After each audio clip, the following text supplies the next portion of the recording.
Electric potential का lecture number 2। Electric potential के lecture number 1 में इलेक्ट्रिक पोटेंशियल का यूज, इलेक्ट्रिक पोटेंशियल की डेफिनेशन और electric potential at a point P due to a single point charge का derivation, फॉर्मूले का डेरिवेशन कराया था। उस फॉर्मूले से रिलेटेड कुछ पॉइंट, इंपॉर्टेंट पॉइंट्स हम देख रहे हैं। तो हेडिंग लगाते हैं हम, electric potential at a point P due to a single point charge, single point charge. इस पॉइंट चार्ज को आप सोर्स चार्ज भी बोल सकते हो, क्यों? ये हेडिंग लगाई। यही फॉर्मूला हमने कल ड्राइव किया था कि अगर एक पॉइंट चार्ज ले लें Q, इसकी वजह से इस P पॉइंट पर पोटेंशियल निकालें, जो इस Q से कितनी डिस्टेंस पर है, R डिस्टेंस पर है। तो इसका फॉर्मूला हमने कल पढ़ा था कि V इज इक्वल टू 1/4πε0। देखो इलेक्ट्रिक पोटेंशियल है, किस पॉइंट पर निकाल रहे हैं? P पॉइंट पर।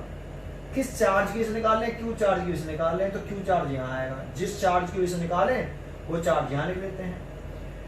किस पॉइंट पे निकाल रहे हैं? तो P पॉइंट पे निकाल रहे हैं, तो Q चार्ज और P पॉइंट के बीच की शॉर्टेस्ट सेपरेशन, तो Q चार्ज और P पॉइंट के बीच की शॉर्टेस्ट सेपरेशन इस डायग्राम में R है, तो R लिख देंगे।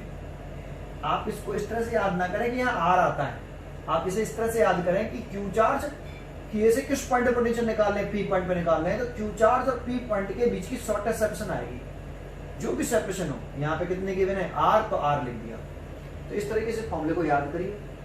तो इसमें इंपॉर्टेंट पॉइंट क्या है इस फॉर्मूले में? पहला इंपॉर्टेंट पॉइंट मैं कल बता चुका था आपको। देखो ये इलेक्ट्रिक पोटेंशियल कैसी क्वांटिटी है? Scalar. Electric potential is a scalar quantity. एक दूसरा पॉइंट इसमें बताना है कि इलेक्ट्रिक पोटेंशियल एक स्केलर क्वांटिटी है, तो यहाँ पे जब चार्ज की वैल्यू पुट करते हैं ना, तो विद साइन पुट करते हैं। चार्ज जो पुट करेंगे वो विद साइन पुट करेंगे। अगर चार्ज पॉजिटिव है तो अगर पॉजिटिव चार्ज पुट करते हैं विद साइन, तो पोटेंशियल भी पॉजिटिव आएगा। अगर चार्ज नेगेटिव है तो विद साइन पुट करेंगे, तो चार्ज नेगेटिव पुट करेंगे, तो पोटेंशियल की वैल्यू भी कैसे आएगी? नेगेटिव आएगी। तो यहाँ एक पॉइंट, इंपॉर्टेंट पॉइंट यही हो गया कि when Q is positive, Q is positive, अगर आपका जो चार्ज Q है अगर पॉजिटिव है, then electric potential V is positive, V is positive. एक पॉइंट ये हो गया। दूसरे पॉइंट में इसी में, and when Q is negative, then electric potential V is negative। ये एक पॉइंट हो गया। अगर चार्ज पॉजिटिव होगा तो पोटेंशियल भी पॉजिटिव होगा, चार्ज नेगेटिव होगा तो इलेक्ट्रिक पोटेंशियल भी नेगेटिव होगा। एक पॉइंट। दूसरे पॉइंट की तरफ चलते हैं, सेकंड पॉइंट। सेकेंड पॉइंट बताओ, अगर इस चार्ज से हम इनफाइनाइट डिस्टेंस चले जाएं दूर, इस चार्ज से हम कितना दूर चले जाएं? इनफाइनाइट डिस्टेंस दूर चले जाएं। अगर ये कोई चार्ज है, इस चार्ज से हम कितना दूर चले जाते हैं? इन्फिनिटी डिस्टेंस दूर चले जाते हैं। दैट मीन्स एट R बराबर इनफाइनाइट। इस चार्ज से हम इनफाइनाइट डिस्टेंस आएंगे तो R की वैल्यू इनफाइनाइट है। देन इलेक्ट्रिक पोटेंशियल निकालें। इस फॉर्मूले में अगर R की वैल्यू यहाँ इन्फिनिटी रखेंगे तो इन्फिनिटी का डिवाइड करेंगे तो पोटेंशियल कितना आएगा? 0। तो V is equal to 1/4πε0 Q over infinite, तो कितना आया? 0। तो इससे पॉइंट निकला कि इलेक्ट्रिक पोटेंशियल जो होता है वो 0 होता है, कहां पर? इनफाइनाइट पर। तो ये लिख सकते हैं हम, electric potential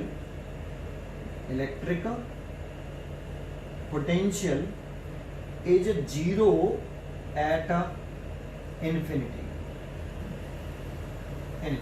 electric potential is 0 at infinity। ये सेकंड पॉइंट हो गया। थर्ड पॉइंट क्या है इसमें? थर्ड पॉइंट है, अगर हम तीसरा पॉइंट यहां लिखते हैं, थर्ड, कि अगर हम वेरिएशन मतलब ग्राफ बनाना चाहें, वेरिएशन ऑफ इलेक्ट्रिक पोटेंशियल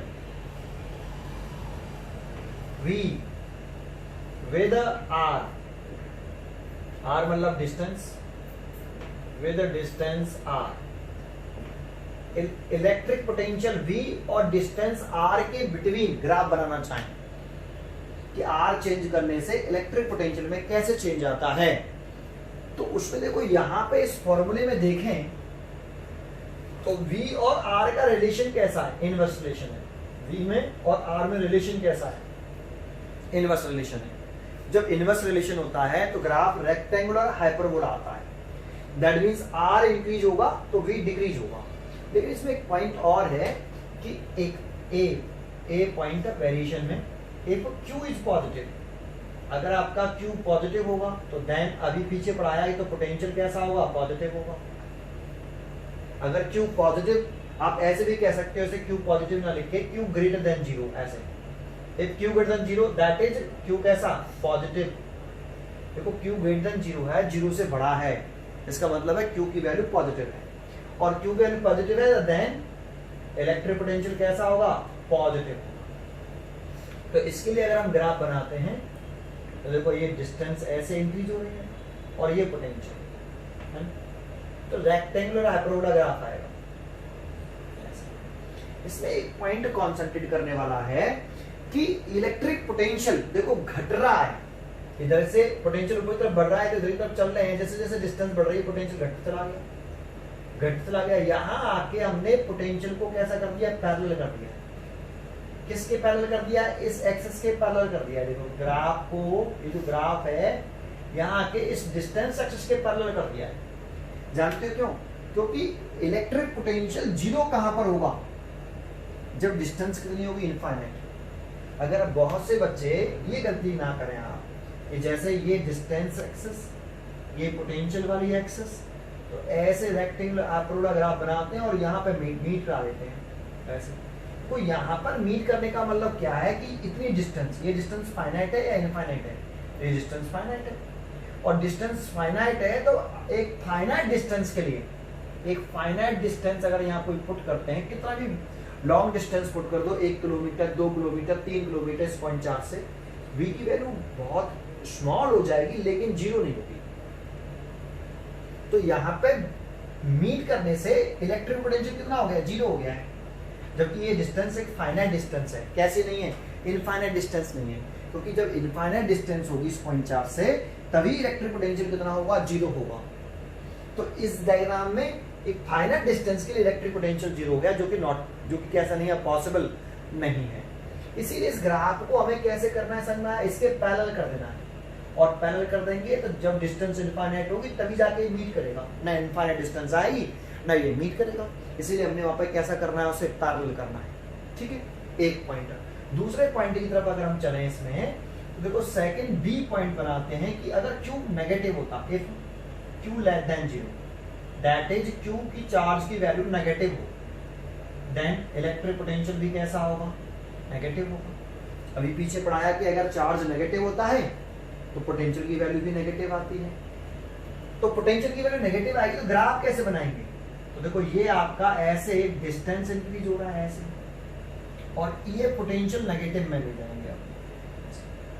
ये हमने ऊपर की तरफ बनाया है पॉजिटिव पोटेंशियल, ये नीचे की तरफ बनाया है नेगेटिव पोटेंशियल, है ना। तो इसमें भी ग्राफ रेक्टेंगुलर हाइपरबोला आएगा, लेकिन यहाँ पे भी ये पॉइंट रहेगा कि ये लाइन, ये ग्राफ इस जगह पर distance axis that means R वाले एक्सिस के पैरेलल होना चाहिए। ठीक है, और नेगेटिव पोटेंशियल दिखा देंगे अगर Q नेगेटिव है तो। समझ में आया यहाँ तक? तो यहाँ पे हमने वेरिएशन बनाया, variation of electric potential V with distance R। लेकिन इसमें एक पॉइंट और बना सकते हैं हम, जैसे यहाँ ये हटा देता हूं, ध्यान रखना ये वाला पॉइंट। यहाँ पे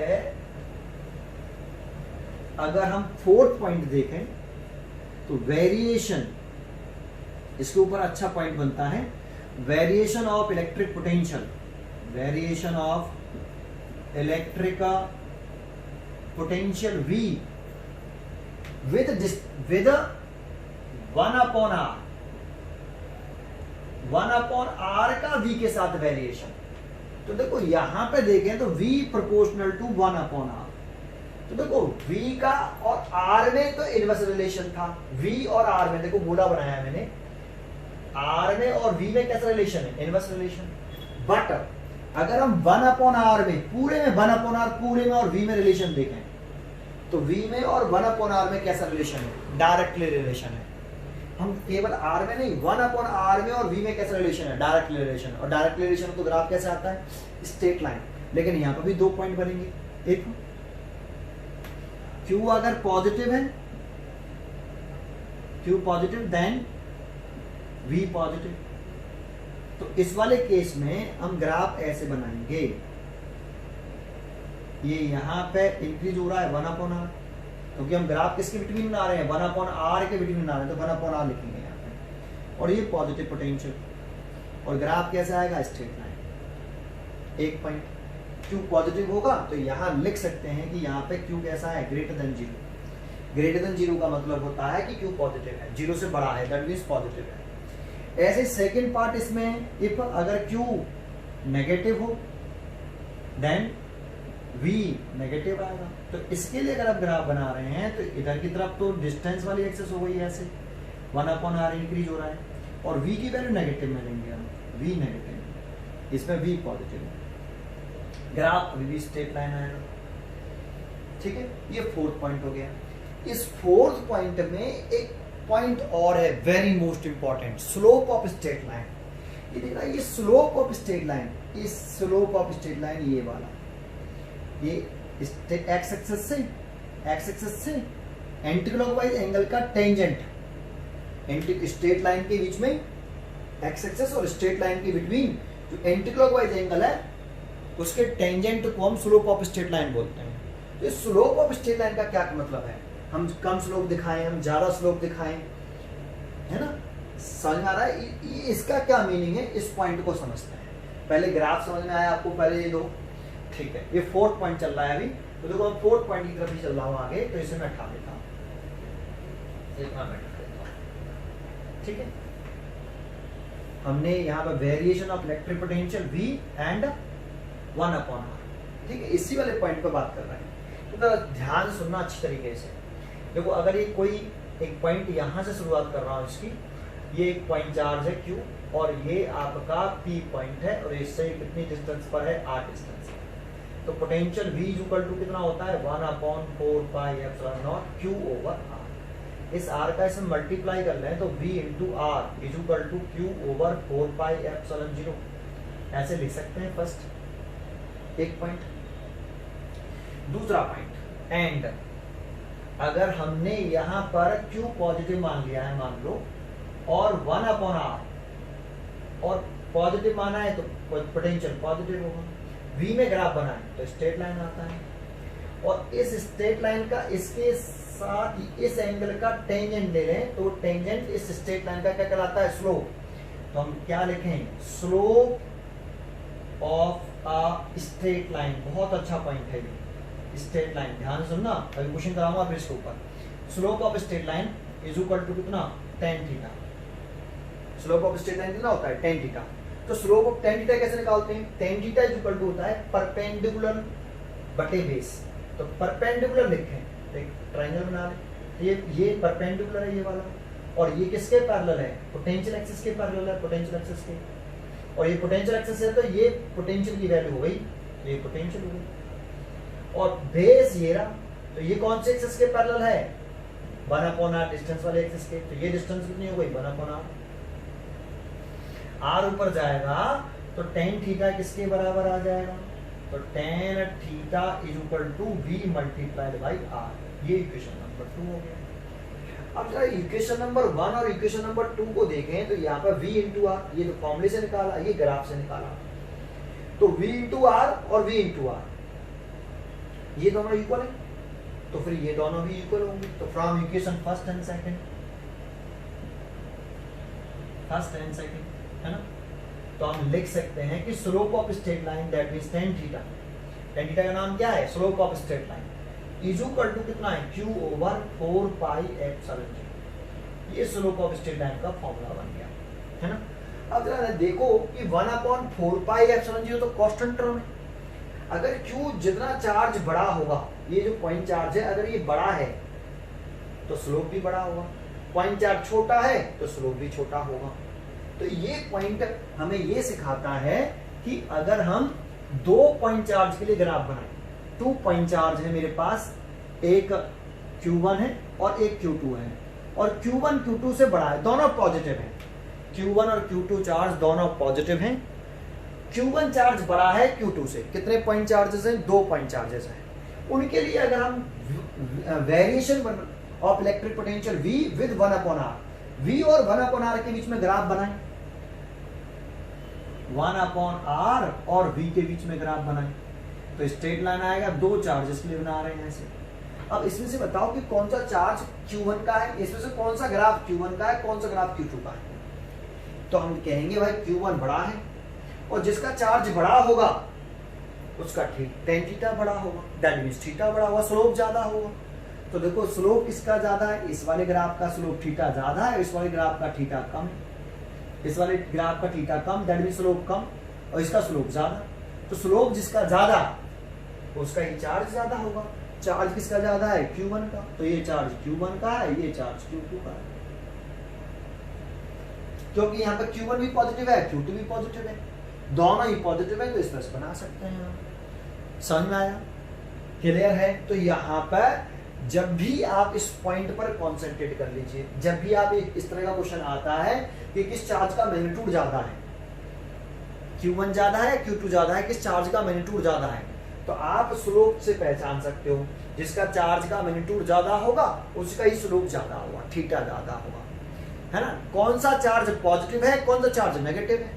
तो देखो अगर पोटेंशियल पॉजिटिव होगा तो चार्ज पॉजिटिव होगा, पोटेंशियल नेगेटिव होगा तो चार्ज नेगेटिव होगा।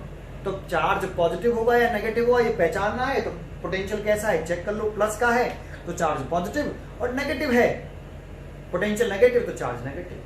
चार्ज कौन सा बड़ा है कौन सा छोटा है वो पहचानना है, तो स्लोप से पहचान लो, इस वाले फॉर्मूले से, जिसका स्लोप ज्यादा उसका चार्ज ज्यादा। तो एक एग्जांपल करके दिखाता हूँ एक क्वेश्चन कैसे आता है इस टॉपिक के ऊपर। पहले ये समझ में आया, ठीक है, ये फॉर्मूला हमने किस तरह से बनाया, क्लियर है, ठीक है। आगे देखते हैं।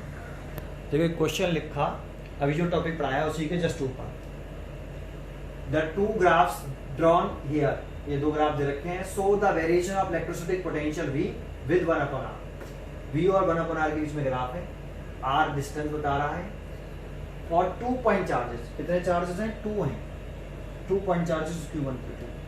पहला पार्ट है कि what are the sign of the 2 charges. देखो मैंने अभी बताया था कि अगर चार्ज पॉजिटिव होता है तो देखो इस वाले ग्राफ पॉजिटिव पोटेंशियल में बनना है, और ये वाला ग्राफ नेगेटिव पोटेंशियल में बनना है। तो Q1 पॉजिटिव है और Q2 नेगेटिव है, क्योंकि Q1 चार्ज जब पॉजिटिव होता है तभी पोटेंशियल पॉजिटिव होता है, और जब चार्ज नेगेटिव होता है तो पोटेंशियल नेगेटिव होता है। तो इसको लिख दो आप यहाँ पे।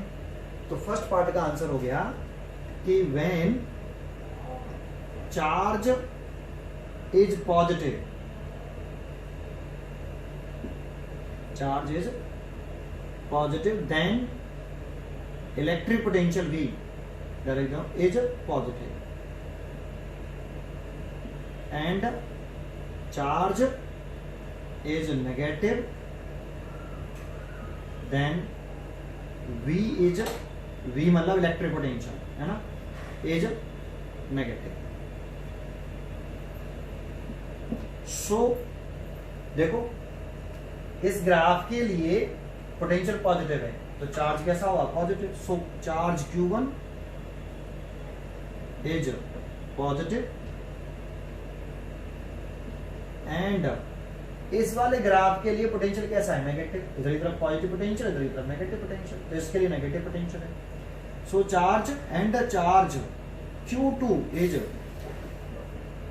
नेगेटिव, ठीक है, नेगेटिव। तो चार्ज Q1 तो हो गया आपका पॉजिटिव, और चार्ज Q2 कैसा हो गया? नेगेटिव हो गया। ये फर्स्ट पार्ट का आंसर हो गया। सेकंड पार्ट पूछ रहा है आपसे, सेकंड पार्ट में क्या कह रहा है इधर देखिए, which of the 2 charges has larger magnitude, magnitude में कौन सा चार्ज बड़ा है, एंड वाई क्यों बड़ा है ना। तो अभी मैंने स्लोप के बारे में बताया, इसका स्लोप ज्यादा है या इसका स्लोप ज्यादा है, तो इसका स्लोप ज्यादा है, और जिसका स्लोप ज्यादा होता है वही चार्ज का मैग्नीट्यूड ज्यादा होता है। तो इसका चार्ज का मैग्नीट्यूड ज्यादा है, इसका चार्ज का मैग्नीट्यूड कम है। तो इसको भी लिख दो, पहले लिख दो कि v is equal to 1/4 pi epsilon 0 q over r। फिर लिख दो द ग्राफ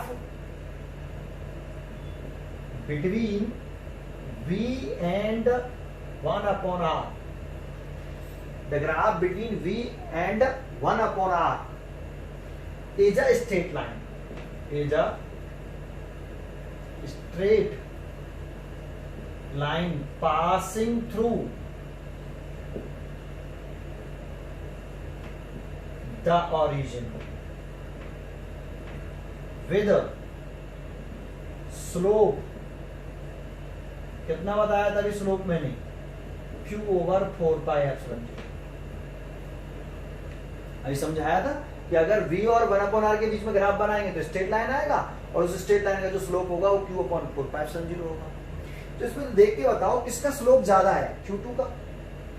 और जिसका स्लोप ज्यादा होगा, स्लोप मतलब थीटा ज्यादा होगा, स्लोप tan थीटा को बोलते हैं। यहाँ लिख सकते हो ऐसे कि ब्रैकेट में कि tan थीटा बराबर q/4 पाई एप्सिलॉन 0, यही तो है। जिसका थीटा दैट मीन स्लोप ज्यादा, उसका चार्ज ज्यादा, तो स्लोप इसका ज्यादा है, इसीलिए चार्ज भी Q2 का मैग्नीट्यूड ज्यादा हुआ, चार्ज मैग्नीट्यूड ज्यादा होगा Q1 से। तो लिख दो नीचे कि h the magnitude of slope of the line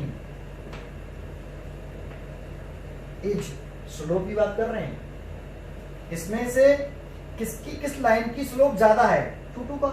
As the magnitude of slope of the line is greater than that line, as the magnitude of slope of the line due to Q2, ऐसे लिखो, due to Q2 is greater than that due to Q1. As the magnitude of slope of the line due to Q2 का slope ज्यादा है Q1 के slope से, है ना। ठीक है, सो Q2 हैज लार्जर मैग्नीट्यूड, इसीलिए Q2 का मैग्नीट्यूड ज्यादा होगा। ये आंसर हो गया, ठीक है। अरे भाई इसका थीटा ज्यादा तो चार्ज ज्यादा, तो यही तो लिखा है, the magnitude of slope of the line due to Q2 is greater than, slope ज्यादा है Q2 का, किससे, Q1 से, इसलिए Q2 का मैग्नीट्यूड ज्यादा है। समझ में आया आपको ये क्वेश्चन, समझ में आया, ठीक है। अगला पॉइंट देखते हैं नया। देखो एक क्वेश्चन और लिखा, plot a graph comparing the variation of electric potential V and electric field E due to a point charge Q। तो इंपॉर्टेंट ये है कि किसके लिए ग्राफ बना रहे हैं हम, पॉइंट चार्ज के लिए बना रहे हैं, ठीक है ना। As a function of R, distance R, V और R का ग्राफ और E और R का ग्राफ, V और R का और E और R का ग्राफ बना के उसके वेरिएशन में कंपेयरिंग करनी है, comparing the variation of electric potential V and electric field. V और E में कंपेयरिंग करनी है ग्राफ में, लेकिन बनाना किसके साथ है, V और R का बनाना है और E और R का ग्राफ बनाना है, बना के कंपेयरिंग करनी है, ठीक है। लेकिन ये बना किसके लिए रहे हैं, पॉइंट चार्ज के लिए, ये भी इंपॉर्टेंट वर्ड है, ठीक है। पहले समझ में आया। अभी मैंने ग्राफ बनाया था V और R के लिए, V और R के लिए बनाया था और V और 1/r के लिए बनाया था, इसमें V और R के बीच में बनवा रहा है। तो देखो शुरुआत कर रहे हैं, एक बात बताओ, अगर ये कोई पॉइंट चार्ज है और इससे एक P पॉइंट पर R डिस्टेंस पर इलेक्ट्रिक फील्ड इंटेंसिटी निकालें या पोटेंशियल निकालें, पहले इलेक्ट्रिक पोटेंशियल निकाल देते हैं। Electric potential at point P due to Q charge, तो फॉर्मूला क्या होता है, V is equal to 1/4 pi epsilon nought Q over R, एक, ठीक है। दूसरा, अगर हम इलेक्ट्रिक फील्ड इंटेंसिटी निकालें, electric field intensity at point P इसी चार्ज की वजह से इसी पॉइंट पर ड्यू टू क्यू, तो E इज इक्वल टू आता है 1/4πε0 Q/r²। इसमें r² होता है और इसमें r होता है। ठीक है, ये पहले ये दो फॉर्मूले आपको समझ में आते हैं ड्यू टू पॉइंट चार्ज के लिए। अब हमें ग्राफ किसे बनाना है? V और R में ग्राफ बनाना है, V और R में। यहां पे ग्राफ किसके बीच बनाना है? E और R में बनाना है, E और R में, यहाँ पे भी बनाना है E और R में। ठीक है, अच्छा अब ग्राफ बनाते समय किस चीज का ध्यान रखना है वो मैं बताऊंगा। पहले मैं ग्राफ बना देता हूँ। तो ग्राफ देखो, इसका सोल्यूशन जब करके आओगे तो केवल ग्राफ बना देना आप। तो देखो इस तरह से बना देना, ये आपका R और ये V। पहले E का ग्राफ बना देता हूँ, रेक्टेंगुलर हाइपरबोला आएगा। कैसा आएगा? रेक्टेंगुलर हाइपरबोला E का, क्योंकि E और R में कैसा रिलेशन है? इनवर्स रिलेशन है, तो रेक्टेंगुलर हाइपरबोला आएगा। एक बार और थोड़ा सा इस ग्राफ को नीचे तक ले जाएंगे ऐसे, है ना। और V का बनाएं तो V का इस तरह से बनेगा, ये भी रेक्टेंगुलर हाइपरबोला आएगा। ये भी कैसा आ रहा है? Rectangular hyperbola. ये पॉइंट यहाँ पे कट कर रहा है, तो देखो ये E का ग्राफ है और ये V का ग्राफ है। अब ऐसे ही क्यों बनाया इसको समझना है। ठीक है, कॉन्सेंट्रेट करना अच्छी तरीके से। देखो ये वाला पॉइंट दिख रहा है यहाँ पर E की वैल्यू और V की वैल्यू कैसी है? सेम नहीं है। इस वाले पॉइंट पर जहां ये इंटरसेक्ट किया है वहां पर E और V वैल्यू कैसी है? सेम दिख रही है। तो जानते हो E और V की value due to single point charge के लिए सेम क्यों कब होगी? जब R बराबर 1 होगा। मान लो आप डिस्टेंस हम मेजर कर रहे हैं मीटर में, तो 1 मीटर।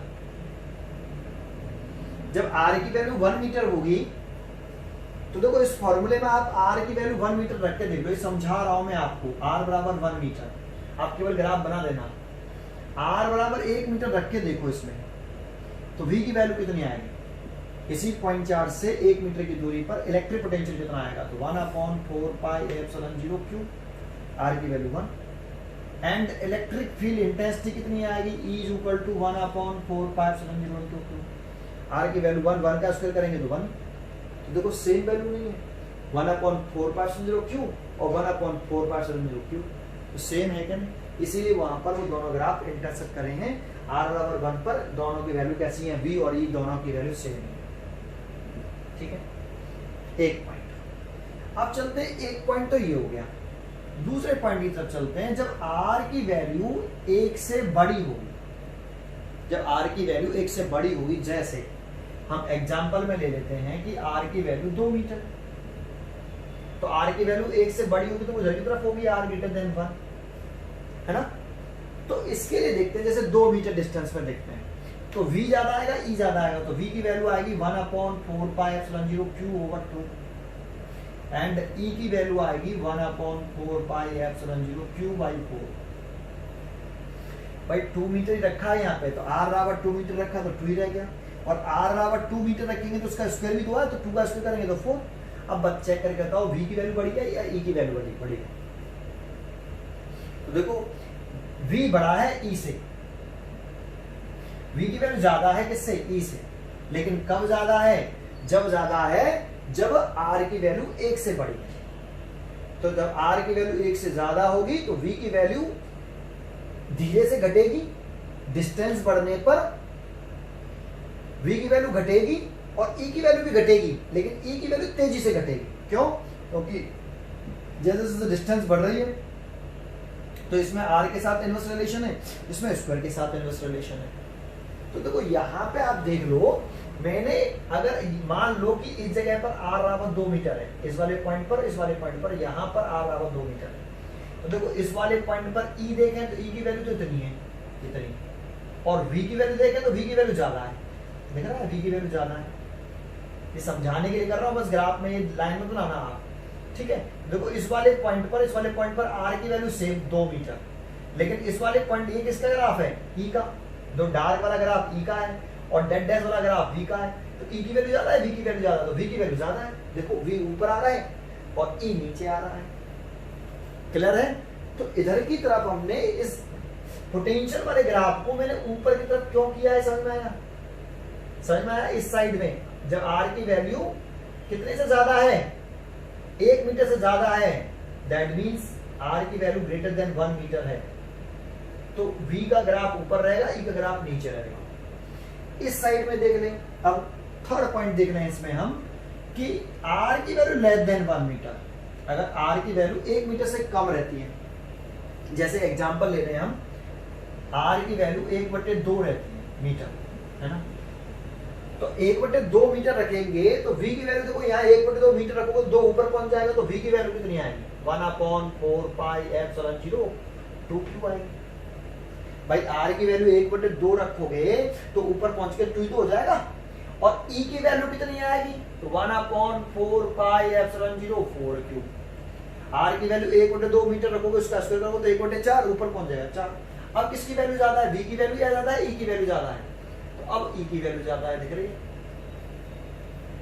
तो देखो यहां पर इस वाले पॉइंट पर मैंने r बराबर 1/2 मीटर मान लिया, तो इस वाले पॉइंट पर डिस्टेंस कितनी है, 1/2 मीटर, इस वाले पॉइंट पर डिस्टेंस कितनी है, 1/2 मीटर। अब चेक करके देखो, इस वाले पॉइंट पर ये v का ग्राफ है, तो पोटेंशियल ज्यादा है या इलेक्ट्रिक फील्ड ज्यादा है, तो इलेक्ट्रिक फील्ड ज्यादा है, इलेक्ट्रिक फील्ड ज्यादा है, और पोटेंशियल कैसा है, कम।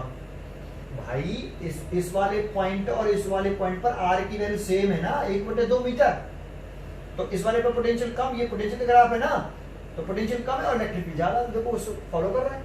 इसीलिए इस ग्राफ को हमने राइट हैंड साइड में किसके, v को इधर रखना है, e को इधर रखना है, ठीक है? ये बात समझ में आई? तो इस तरीके से आप ये समझ सकते हो, तो इसीलिए मैंने ग्राफ ऐसे बनाया, ये तो इलेक्ट्रिक फील्ड का ग्राफ है ऐसे, और ये डेड डैश वाला जो ग्राफ है ये पोटेंशियल का ग्राफ है। समझ में आया? इसमें एक पॉइंट और है, लास्ट में जाके ये दोनों ग्राफ, यहां पे आके दोनों ग्राफ पैरेलल हो जाएंगे, किसके, डिस्टेंस एक्सिस r के। क्यों हो जाएंगे? क्योंकि जब तक हम r की वैल्यू इनफाइनाइट नहीं रखेंगे, एट r बराबर इनफाइनाइट रखेंगे, तो v की वैल्यू भी 0 होगी और e की वैल्यू भी 0 होगी। इनफाइनाइट पे जाके पोटेंशियल 0 होगा, इलेक्ट्रिक फील्ड 0 होगा। तो अभी मैंने पीछे समझाया था ये वाला पॉइंट, तो दोनों ग्राफ जो होने चाहिए वो डिस्टेंस एक्सिस के कैसे कर देने हैं, पैरेलल कर देने हैं, ठीक है? लेकिन ये ध्यान रखने वाला है कि पोटेंशियल वाला ग्राफ इस साइड में देखेंगे तो ऊपर होगा, इलेक्ट्रिक फील्ड वाला ग्राफ नीचे होगा। समझाया क्यों? क्योंकि तेजी से वैल्यू किसकी घटती है, ई की वैल्यू तेजी से घटेगी डिस्टेंस बढ़ने के साथ, तो तेजी से घट रही है इसलिए नीचे आ रहा है, ये पोटेंशियल का ग्राफ ऊपर आ रहा है। उधर की तरफ ऐसे क्यों बनाया, समझ में आया? क्लियर? मैंने समझाने की कोशिश करी, ग्राफ समझ में आया आपको कैसे बनाएंगे इसको हम? तो आप केवल ग्राफ बनाना है, आपसे ग्राफ बनाने की कह रहा है कि प्लॉट अ ग्राफ, तो आप ग्राफ बना सकते हो। ये जो समझने के लिए समझाया है मैंने कि ऐसे इसको समझ सकते हो आप, ठीक है? क्लियर है? चलो आगे क्वेश्चन देखते हैं। अब देखो, अब न्यूमेरिकल देखते हैं कि electric potential due to a single point charge के ऊपर न्यूमेरिकल कैसे आते हैं और कैसे सॉल्व करते हैं उनको, ठीक है? तो जैसे पहले इजी क्वेश्चन से स्टार्ट कर रहे हैं। बिल्कुल एक क्वेश्चन मैं लिखता हूँ यहाँ पे कि एक मान लो कि एक यहाँ पर 3 माइक्रोकूलम्ब का चार्ज रखा है, पॉइंट चार्ज है, ये फॉर्मूला पॉइंट चार्ज के लिए मिल जाए, ठीक है? और यहाँ पर एक 2 माइक्रोकूलम्ब का चार्ज प्लेस्ड है, और एक पॉइंट है P यहाँ पर, और इससे ये 3 मीटर की डिस्टेंस पर है और इससे ये 2 मीटर की डिस्टेंस पर है। मान लो ये नेगेटिव चार्ज है, ये पॉजिटिव चार्ज है और वो नेगेटिव चार्ज है। ये डायग्राम आपको गिवन है। तो इसमें कितने पॉइंट चार्जेस दे रखे हैं, 2 पॉइंट चार्ज दे रखे हैं, एक 3 माइक्रोकूलम्ब, एक माइनस के 2 माइक्रोकूलम्ब, और पूछ क्या रहा है, find the net electric potential. जरूरी नहीं नेट लगाए, केवल इलेक्ट्रिक पोटेंशियल भी कह सकता है, at point P, at point P point पर इलेक्ट्रिक पोटेंशियल पूछ रहा है। और ये पॉइंट चार्जेस है, कैसे हैं, पॉइंट चार्ज है। तो देखो अभी हमने थोड़ी देर पहले एक पॉइंट चार्ज होता है, ये पॉइंट चार्ज है, इसकी वजह से इस P पॉइंट पर पोटेंशियल निकालना हो, एक ही सिंगल पॉइंट चार्ज है, r डिस्टेंस पर हो ये ऐसे। तो electric potential at point P due to Q, formula पढ़ा v is equal to 1/4πε0 Q. देखो क्यू की निकाले तो क्यू चार्ज आएगा, और पी पॉइंट पे निकाले तो क्यू और पी पॉइंट के बीच की शॉर्टेस्ट सेक्शन आएगी इस डायग्राम में, कितनी है r, क्यू और पी पॉइंट के बीच की शॉर्टेस्ट सेक्शन r, तो r। और क्यू की वैल्यू हम यहाँ पे कैसे लेते हैं, विद साइन लेते हैं। और एक पोटेंशियल कैसी क्वांटिटी है, स्केलर क्वांटिटी, इसकी कोई डायरेक्शन वगैरह है नहीं, इसकी कोई डायरेक्शन नहीं है, डायरेक्शन नहीं है, ठीक है। सिंपल क्वेश्चन है, बड़ा इजी सा। तो इसमें कितने पॉइंट चार्ज है, दो सॉरी। तो इस चार्ज की वजह से पोटेंशियल निकाल लो पी पॉइंट पर, इस चार्ज की वजह से ये वाला फॉर्मूला यूज करके इस चार्ज की वजह से पोटेंशियल निकाल लो इस फॉर्मूले को यूज करके, फिर इस चार्ज की वजह से पोटेंशियल निकाल लो इस पॉइंट पर इस फॉर्मूले का यूज करके। पहला ये करो। तो शुरुआत कर रहे हैं, तो electric potential at point P due to 3 microcoulomb plus के 3 माइक्रोकूलम, तो V1 फॉर्मूला लगा रहे हैं। इसकी वैल्यू कितनी होती है भाई, इसकी वैल्यू होती है 9 × 10⁹। यहाँ पे किस चार्ज की से निकाल लें, 3 माइक्रोकूलम। यहाँ पे किसकी से निकाले थे, क्यू, तो क्यू लिखा था, यहाँ 3 माइक्रोकूलम, लेकिन ये माइक्रोकूलम को कूलम में चेंज करना पड़ेगा, 3 × 10⁻⁻6 कूलम। 3 माइक्रोकूलम और पी पॉइंट के बीच की शॉर्टेस्ट सेपरेशन लिखनी है यहाँ पे क्यू और पी के बीच की शॉर्टेस्ट सेपरेशन डायग्राम है। यहाँ पे 3 और पी के बीच की शॉर्टेस्ट सेपरेशन 3 मीटर, तो 3 से 3 कैंसिल, और 9 और ये कितना हो गया 10⁻³ वोल्ट, ठीक है। ये पोटेंशियल निकल आया, इस चार्ज के से निकला है, लेकिन अभी आंसर नहीं हुआ क्योंकि यहाँ पे 2 चार्ज दे रखे हैं इस पूरे सिस्टम में, एक ये भी है। अब उस चार्ज की वजह से निकाल लो, and electric potential at point P due to -2 microcoulomb charge. अब ड्यू टू -2 माइक्रोकूलम V2 मान लो इसे, फिर फॉर्मूला लगा दो यही वाला, इसकी वैल्यू 9 × 10⁹। अब चार्ज क्यू की से निकाले तो क्यू आया था, यहाँ पे इस चार्ज की से निकाले तो ये चार्ज आएगा, विद साइन लिखना है, तो पोटेंशियल इज स्केलर क्वांटिटी, तो यहाँ पे साइन नहीं लगाते, ऐसे नहीं लिखना 2 × 10⁻⁶, क्योंकि यहाँ माइनस लगा दे तो लग रहा है माइनस, तो इस माइनस साइन को आप यहाँ लगा दो सामने, मल्टीप्लाइड में चल रहा है ना, ये तो डिवाइडेड बाई, ये मल्टीप्लाइड में तो है, समझ में आया। तो माइनस साइन सामने लगा देते हैं हम आगे, ये माइनस साइन, और माइक्रोकूलम को कूलम में चेंज कर लिया। डिस्टेंस कितनी है, -2 माइक्रोकूलम और पी पॉइंट के बीच की शॉर्टेस्ट सेपरेशन चाहिए हमें। देखो -2 माइक्रोकूलम और पी पॉइंट के बीच की शॉर्टेस्ट सेपरेशन कितनी है, 2 मीटर, तो 2 लिख दें, तो 2 से ये 2 कैंसिल, तो ये हो गया -9 × 10⁻³ वोल्ट हो गया। अब ये तो इसकी इस चार्ज की वजह से भी निकाल लिया, इस चार्ज की से निकाल लिया, पॉइंट चार्ज होना चाहिए, ये पॉइंट चार्ज के लिए वैलिड है, only valid for only point charge, ठीक है। ये फॉर्मूला पॉइंट चार्ज, तो पॉइंट चार्ज है, तो 2 पॉइंट चार्ज थे, दोनों को इसे निकाल लिया।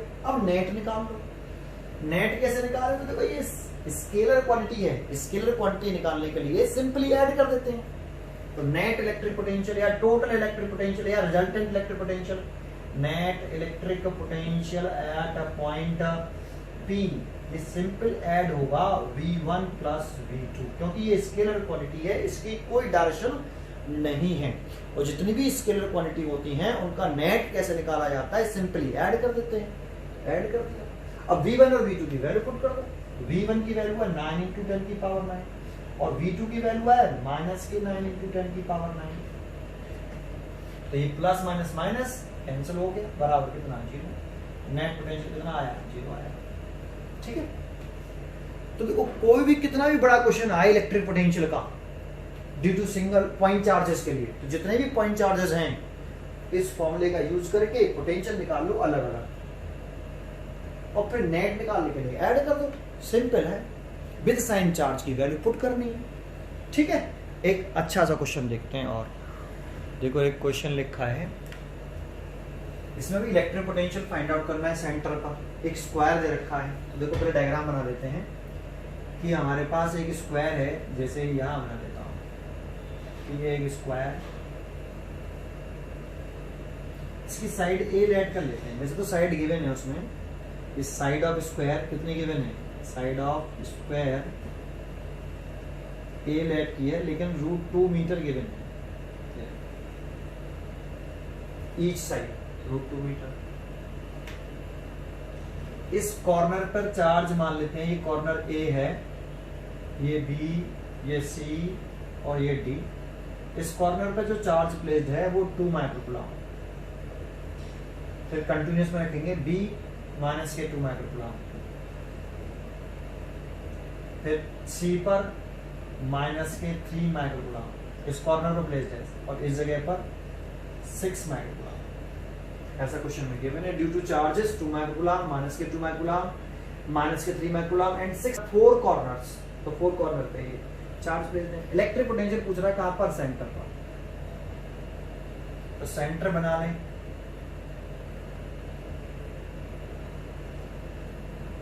ये सेंटर हो गया। इस पॉइंट ओ पर सेंटर, पॉइंट ओ को सेंटर मान लिया है ना। तो इस सेंटर ओ पर इलेक्ट्रिक पोटेंशियल पूछ रहा है। तो देखो इसमें कितने पॉइंट चार्जेस हैं, 4, 1 2 3 4। अभी मैंने एक फॉर्मूला लिखा था यहाँ पे, यहाँ लिख देता हूं। एक पॉइंट चार्ज है Q, इसकी वजह से इस पॉइंट P पर पोटेंशियल निकालना है, डिस्टेंस R है।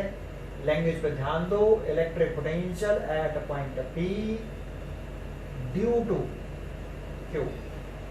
तो इस फॉर्मूले का यूज करते तो V = 1/4πε0। इस चार्ज Q की से निकालना तो Q आ जाएगा, Q की से P पॉइंट में निकालना तो Q और P के बीच की शॉर्टेस्ट सेक्शन। इस डायग्राम में कितनी है Q और P के बीच की शॉर्टेस्ट सेक्शन R। तो R के नेम पे ध्यान दो, R के नेम पर Q और P पॉइंट के बीच की शॉर्टेस्ट सेपरेशन। Q की से निकालना है, P पॉइंट पे निकालना है, तो Q और P पॉइंट के बीच की शॉर्टेस्ट सेपरेशन। बस इस फॉर्मूले का यूज करो। पोटेंशियल इज स्केलर क्वांटिटी, कोई दर्शन नहीं, विद साइन पुट करना है चार्ज की वैल्यू। पहले इस चार्ज की से निकाल लो, फिर इस चार्ज का, फिर इस चार्ज की से, फिर इस चार्ज की से। इस फॉर्मूले का यूज करके शुरुआत करते हैं, एक एक करके निकालते हैं।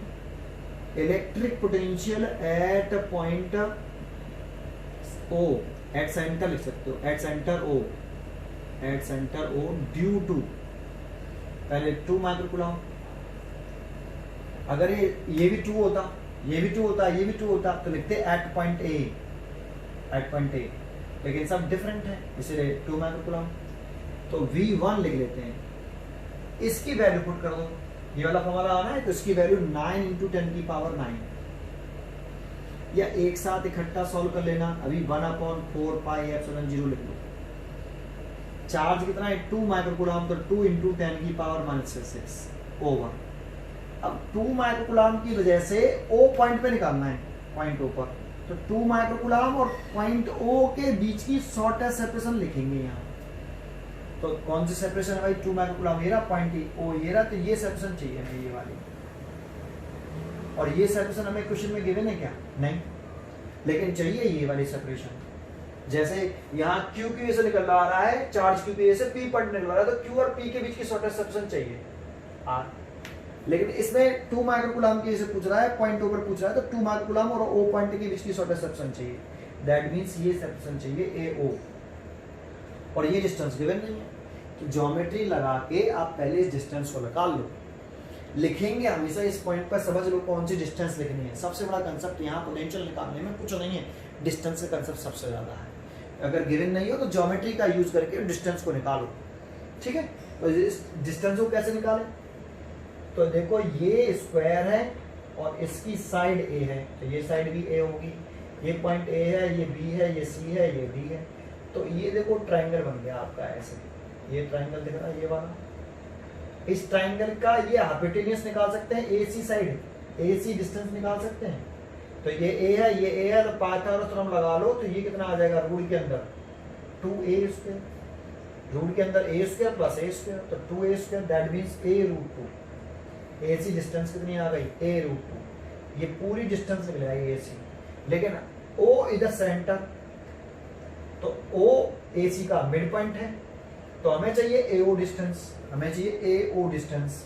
तो AO डिस्टेंस जो है वो AC डिस्टेंस का कैसा हाफ है। तो AC डिस्टेंस कितनी आई है, तो AO की वैल्यू कितनी आ गई, AC डिस्टेंस आई है a√2 / 2। तो इससे कैंसिल हो गया, तो कितना आ गया a/√2।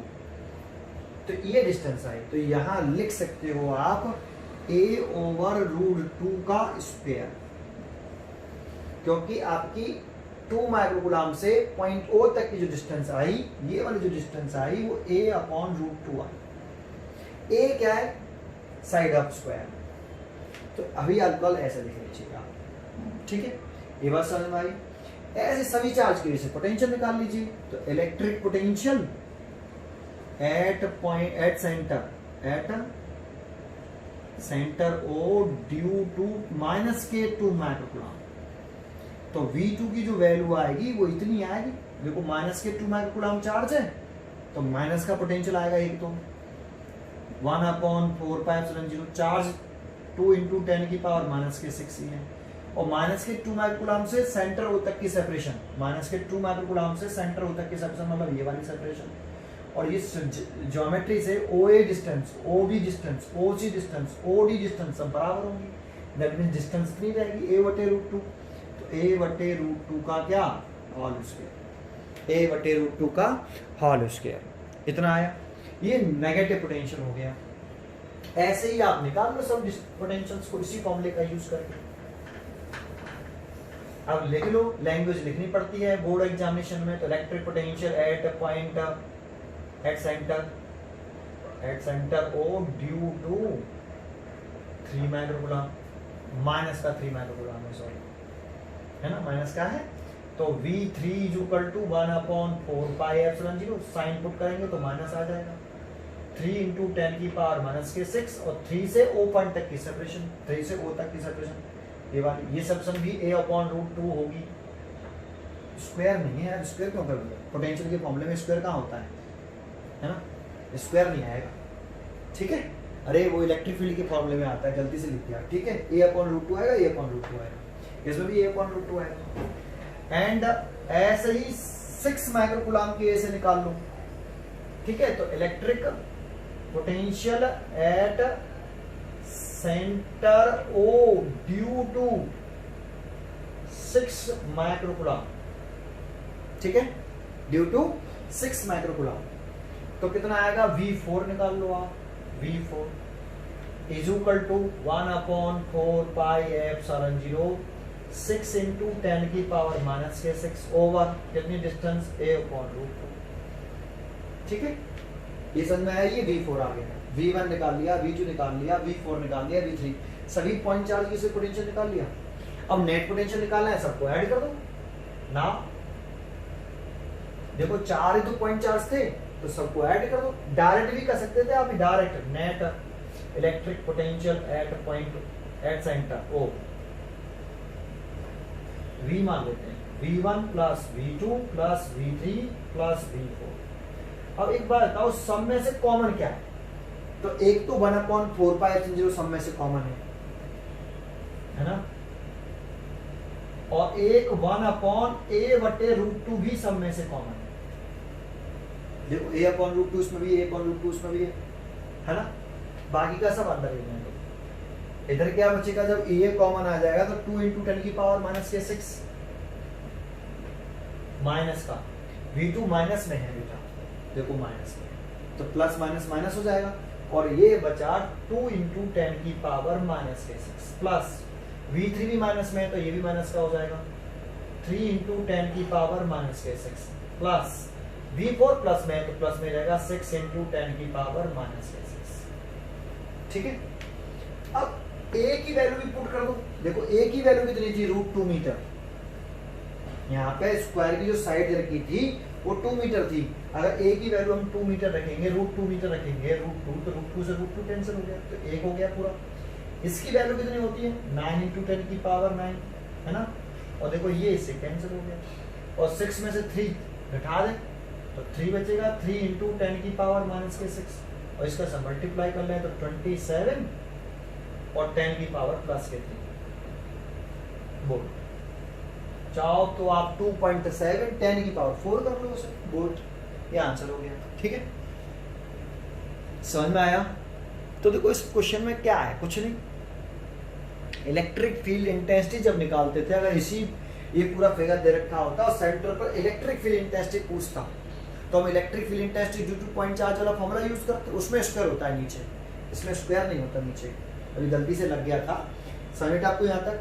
और फिर डायरेक्शन दिखानी पड़ती, पॉजिटिव चार्ज है तो उससे अवे और नेगेटिव चार्ज है तो टूवर्ड्स। फिर उसके बाद रूल चेक करने पड़ते कि सेम डायरेक्शन में इलेक्ट्रिक फील्ड तो ऐड कर लेते नेट इलेक्ट्रिक फील्ड इंटेंसिटी निकालने के लिए, अपोजिट डायरेक्शन में है इलेक्ट्रिक फील्ड की डायरेक्शन तो subtract add net electric field intensity निकालने के लिए सब्ट्रैक्ट कर देते थे। उसमें बहुत सोचना पड़ता था, लेकिन वो भी बहुत इजी था, लेकिन ये उससे ज्यादा इजी है। क्लियर है? ये बात समझ में आया? इलेक्ट्रिक पोटेंशियल निकालना इलेक्ट्रिक फील्ड की कंपेयरिंग ज्यादा इजी होता है। समझ में आया? सिंपल है। इलेक्ट्रिक पोटेंशियल कैसे निकालते हैं, क्लियर है? ठीक है। कोई भी क्वेश्चन आता है, बस आप किस बात पर ध्यान रखना कि जिस चार्ज की वजह से निकाल रहे हो, जिस पॉइंट पे निकाल रहे हो, उनके बीच की शॉर्टेस्ट सेपरेशन लेते हैं। अगर वो सेपरेशन गिवन नहीं है तो ज्योमेट्री से उस सेपरेशन को निकालो, जैसे हमने यहाँ पे निकाली a/√2। ठीक है, ये ध्यान रखने वाला पॉइंट है। और विद साइन पुट करना वैल्यू, ठीक है, चार्ज की वैल्यू विद साइन पुट करना। ठीक है, आगे देखते हैं नया क्वेश्चन। देखो एक और क्वेश्चन लिखा यहाँ पे, an infinite number of charges each of charge q are placed along x-axis at x = 1 meter, 2 meter, 4 meter, x = 8 meter and so on. Find the electric potential at x = 0 due to this set of charges. ये same वही question है और कुछ अलग नहीं है। थोड़ा सा देखो डायग्राम बनाओ पहले तो, कि एक x-axis बना लो पहले तो आप, ये x = 0, फिर x = 2 मीटर है ना, 2 मीटर, फिर x = 4 मीटर, फिर x = 8 metre and so on, infinity तक है, इनफाइनाइट है ना। क्या कह रहा है? An infinite number of charges, थोड़ा सा गलत किया, x = 1 भी है एक, थोड़ा सा इधर कर लेते हैं। चलो, ये x = 1 मीटर, ये वाला x = 1 मीटर, और ये आपका x = 0 ऑरिजिन है ना, ऐसे। तो देखो चार्ज कहाँ पर प्लेस्ड है, ईच ऑफ चार्ज क्यू, तो एक चार्ज यहाँ पे प्लेस्ड है 1 मीटर की पे, एक चार्ज आपका 2 मीटर प्लेस्ड है, एक चार्ज 4 मीटर पर, एक चार्ज 8 मीटर पर, एंड अगला कितने पे प्लेस्ड होगा बताओ, 16 मीटर पर। ये देखो 1 का डबल, 2 का डबल, 4 का डबल, 8 का डबल, 16 का डबल, 32। तो ऐसे चार्ज प्लेस्ड है इन्फिनिटी तक। इलेक्ट्रिक पोटेंशियल कहां पर पूछ रहा है, x = 0 का। तो देखो इसमें 1.4, 2, 3 ऐसे बहुत सारे पॉइंट चार्जेस हैं, इन सब की वजह से निकाल लो तो डायरेक्ट निकाल देंगे net potential, net electric potential at x = 0 due to this set of charges. v = पहले इस चार्ज की वजह से इस पॉइंट पे निकाल लो, तो लिखते हैं 1/4πε0। q चार्ज है तो q, और इस चार्ज के इस पॉइंट पे निकाल रहे हैं, तो ये डिस्टेंस कितनी है, ये डिस्टेंस 1 मीटर, ये वाली, क्योंकि ये 1 मीटर है, ये 0 है, तो x = 1 मीटर, ये 1 प्लस नेट निकालने तो सब ऐड करना है, सब चार्ज पॉजिटिव सब ऐड हो जाएंगे। इस चार्ज की से निकालें इस पॉइंट पर, तो 1/4πε0 q charge over q charge, और साइन ओ x = 0 पे निकालना है ना, इस चार्ज की से इस पॉइंट पे निकालना है, तो डिस्टेंस ये लेंगे, कितनी डिस्टेंस है 2 मीटर। अब डिस्टेंस ये वाली ले लेंगे, ये वाली, सभी डिस्टेंस ऑरिजिन से तो मेजर करेंगे x = 0 से, तो ये 2 मीटर, तो यहाँ 2 आ जाएगा। अब इस वाले चार्ज की से निकालेंगे तो 1/4πε0 q ओवर, इस चार्ज की वजह से इस पॉइंट पे निकाल रहे हैं, तो अब सेपरेशन कौन सी लेंगे, ये वाली, और यहाँ x = 4 लिखा है, तो ये 0 है, x = 4 से x = 0 से x = 4 तक 4 मीटर, यहाँ 4 आ जाएगा, एंड सो ऑन, ऐसे लिख सकते हो 1/4πε0 q over 8 and so on infinity. इसमें से कॉमन क्या आ रहा है, कॉमन ले लो, तो 1/4πε0 q कॉमन आ गया, तो 1 + 1/2 + 1/4 और + 1/8 एंड सो ऑन इन्फिनिटी तक। आपको मैंने पीछे कई बार एक जीपी सीरीज पढ़ाई है, नहीं समझा पढ़ा, अगर आपने पढ़ा है तो इसको एक बार पॉइंट सुन लो। यहाँ पे यहाँ यही लिख देता हूँ, चलो। S infinite, S for sum, infinity series होनी चाहिए। A plus A R plus A R square plus and so on, infinity series. तो देखो इस ए को, जो ये वाला टर्म है सीरीज का फर्स्ट टर्म है, जैसे हम फर्स्ट टर्म बोलते हैं, इसका इसमें डिवाइड करें और इसका इसमें डिवाइड करें, इसका अगले वाले में डिवाइड करें, तो डिवाइड करने से जो आता है उसे हम बोलते हैं कॉमन रेशियो।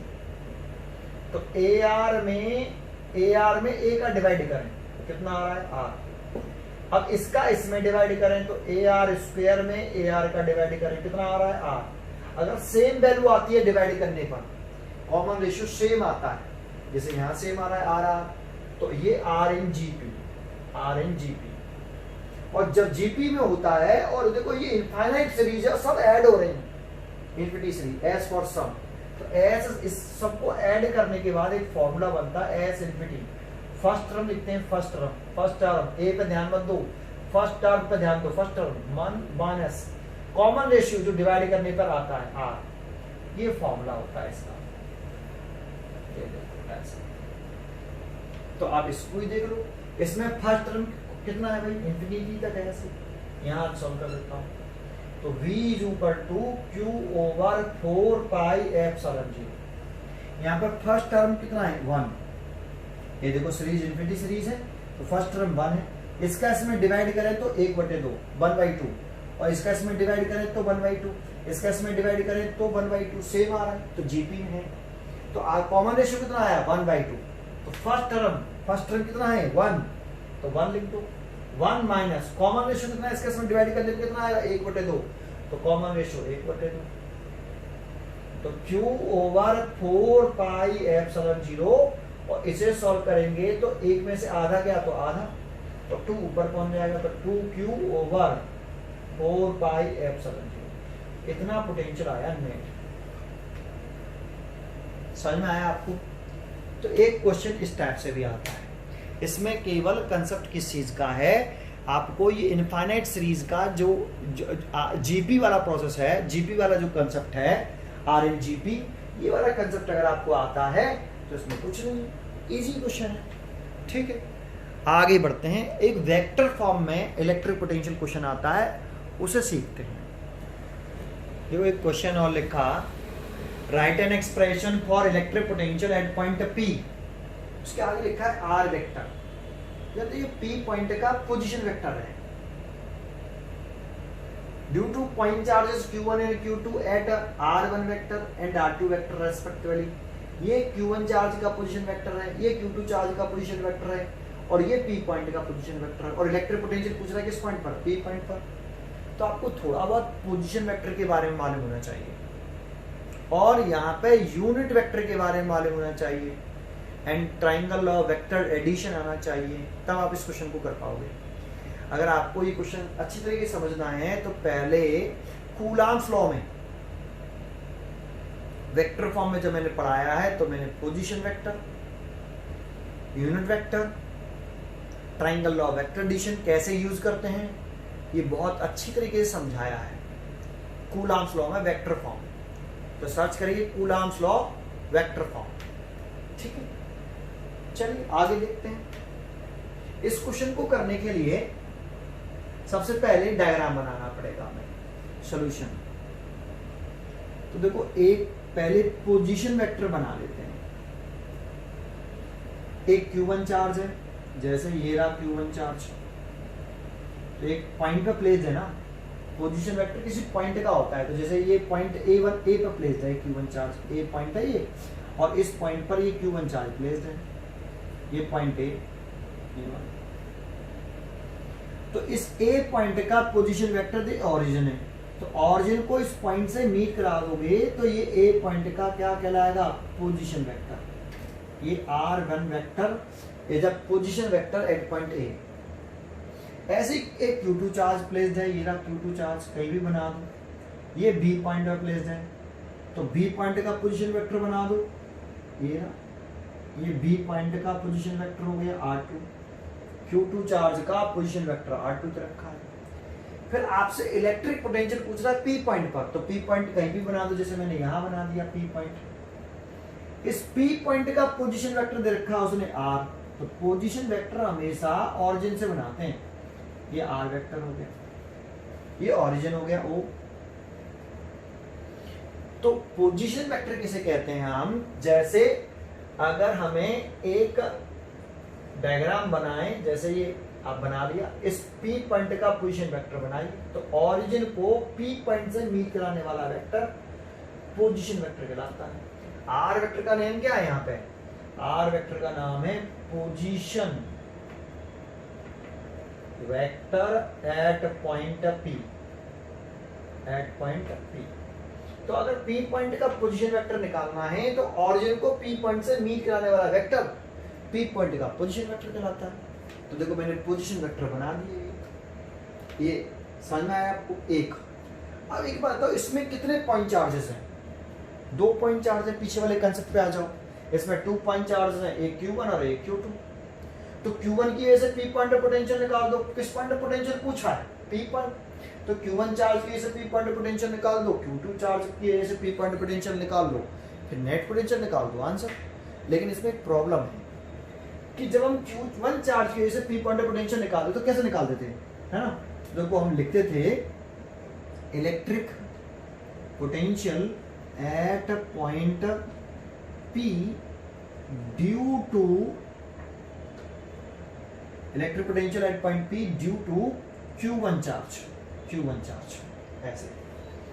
तो लिखते थे V1 इज इक्वल टू, आप चाहो तो इसे VR1 कह सकते हो, V1 ही लिख लेते हैं, चलो 1/4 पाई एप्सिलॉन 0, Q1 चार्ज लिखते थे।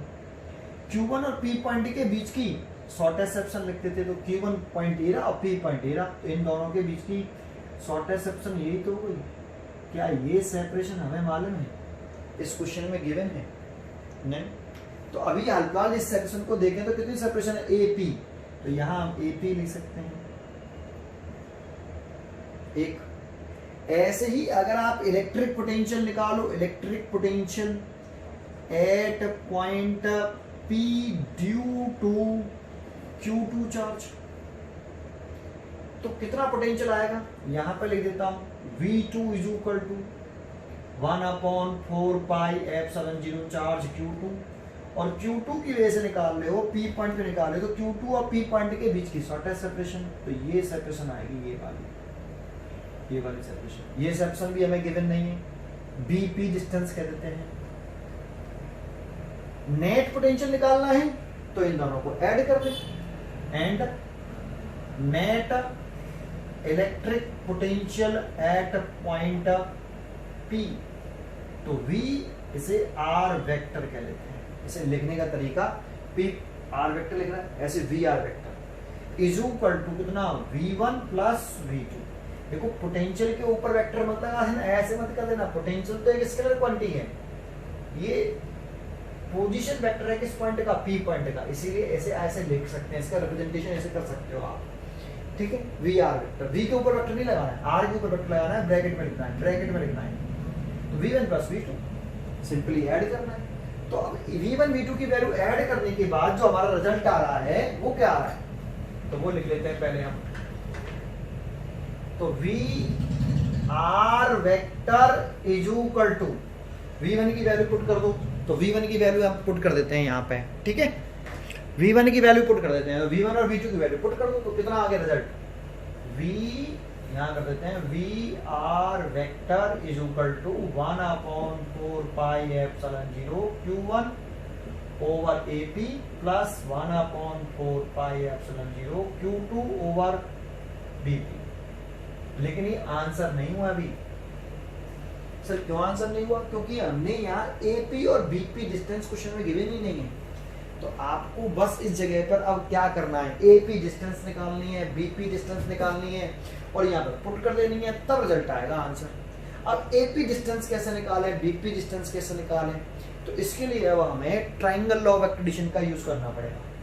तो देखो इसको इस डिस्टेंस AP को एक वेक्टर मान लेता हूं मैं, देखो ऐसे एरो बना दिया मैंने AP। तो आप triangle law of addition use करो ना। ट्राइंगल कौन से वाले में? OAP में। ट्राइंगल OAP में, इस ट्राइंगल में 3 वेक्टर हैं। कौन से 3 वेक्टर हैं? एक तो आपका R वेक्टर, आप कहो तो इसे OP वेक्टर भी कह सकते हो, OP वेक्टर। एक है OA वेक्टर और एक है AP वेक्टर। 3 वेक्टर दिखाई दे रहे हैं, OA, AP और OP। तो use the triangle law of addition, use according to triangle law of vector addition. Triangle law of vector addition के अकॉर्डिंग इनमें से तीनों वेक्टरों में से रिजल्टेंट वेक्टर कौन है? तो रिजल्टेंट वेक्टर कैसे पहचानते हैं? जिस वेक्टर का हेड से हेड और टेल से टेल कनेक्टेड हो वो वेक्टर रिजल्टेंट होता है। तो कौन से 3 वेक्टर है हमारे पास? एक ये रहा, एक ये वाला और एक ये वाला। इस ट्राइंगल में तो ये 3 वेक्टर है। इन तीनों में से कौन सा वेक्टर रिजल्टेंट है? तो क्या R1 वेक्टर रिजल्टेंट है? तो देखते हैं, ये हेड टेल कनेक्टेड है, R1 का तो हेड है और इस AP वेक्टर का टेल है, तो रिजल्टेंट नहीं है। क्या AP वेक्टर रिजल्टेंट है? तो यहां पर भी देखो ये हेड और टेल कनेक्टेड है, तो ये भी रिजल्टेंट नहीं है। क्या R वेक्टर रिजल्टेंट है? तो यहाँ हेड से हेड कनेक्टेड है और यहाँ टेल से टेल कनेक्टेड हो और हेड से हेड कनेक्टेड हो, वही रिजल्टेंट वेक्टर है। तो यहाँ पर R वेक्टर रिजल्टेंट वेक्टर है। तो देखो 3 वेक्टर कौन कौन से हैं? तो रिजल्टेंट वेक्टर लिखते हैं यहाँ पे, ये रिजल्टेंट वेक्टर है R वेक्टर। किसका रिजल्टेंट वेक्टर है? एक R1 वेक्टर है और एक AP वेक्टर है। आप चाहो तो देखो R वेक्टर की जगह पर क्या लिख सकते थे? आप ऐसे लिख सकते थे OP वेक्टर। R वेक्टर कौन सा है? OP वेक्टर R वेक्टर है। और R1 वेक्टर कौन सा है? OA vector. तो is equal to OA vector plus AP vector. फिर आप वैल्यू पुट करते, OP वेक्टर की वैल्यू कितनी है? OP वेक्टर की value R vector. OA vector की वैल्यू कितनी है? R1 vector. और AP वेक्टर की वैल्यू तो हमें निकालनी है। समझ में आया? पहले यहां पे कौन सा लिखते हैं? Resultant vector. और रिजल्टेंट वेक्टर हम कैसे पहचानेंगे? क्लियर है? हेड से हेड और टेल से टेल कनेक्टेड होगा जिस वेक्टर का, वो रिजल्टेंट वेक्टर होगा। ठीक है, तो देखो रिजल्टेंट वेक्टर लिखे, लेकिन फाइंड आउट क्या करना है हमें? AP वेक्टर, AP निकालना है। तो AP वेक्टर निकालने के लिए इसको इधर ले आओ। तो AP vector is equal to, जब इसको आप इधर लाओगे तो R vector minus R1 vector.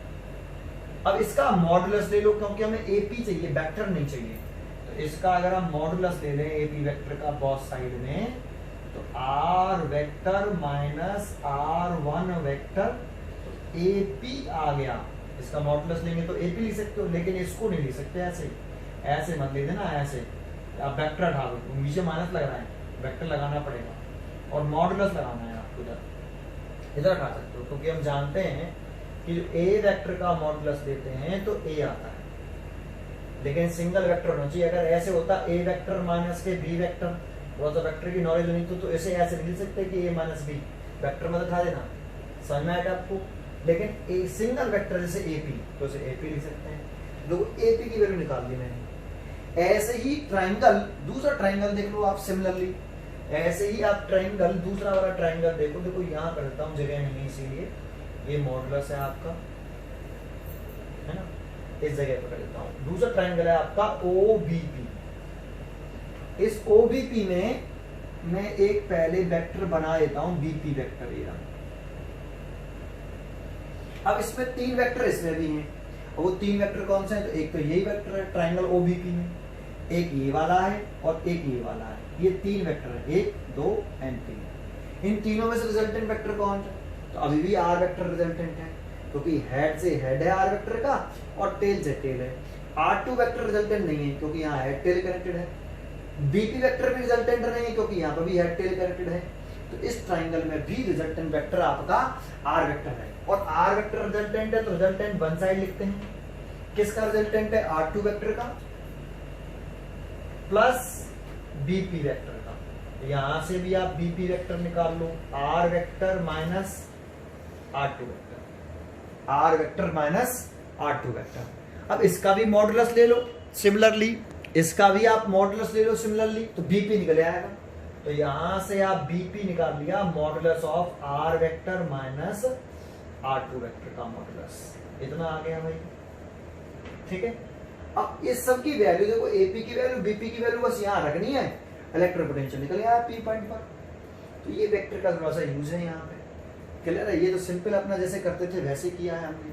तो now from equation 1, from equation, इसके बाद आगे करना है फ्रॉम इक्वेशन फर्स्ट। तो V R vector is equal to, value put कर दो यहाँ 1/4πε0 Q1 ओवर एपी की वैल्यू, मॉडुलस के अंदर R vector minus R1 vector modulus पर, प्लस ऐसे ही V2 की वैल्यू, बीपी की वैल्यू पुट कर दो Q2 ओवर बीपी की वैल्यू मॉडुलस के अंदर R vector minus R2 vector. ये देखो ये आंसर हो गया ये वाला। ये पी पॉइंट पर इलेक्ट्रिक पोटेंशियल निकाल लिया। तो थोड़ी सी आपको पोजीशन वेक्टर के बारे में जानकारी and triangle law vector addition के बारे में जानकारी होनी चाहिए। समझ में आया आपको? ठीक है, आगे नेक्स्ट क्वेश्चन देखते हैं, या फिर एक काम करते हैं, इससे आगे लेक्चर नंबर 3 में देखेंगे। Thank you.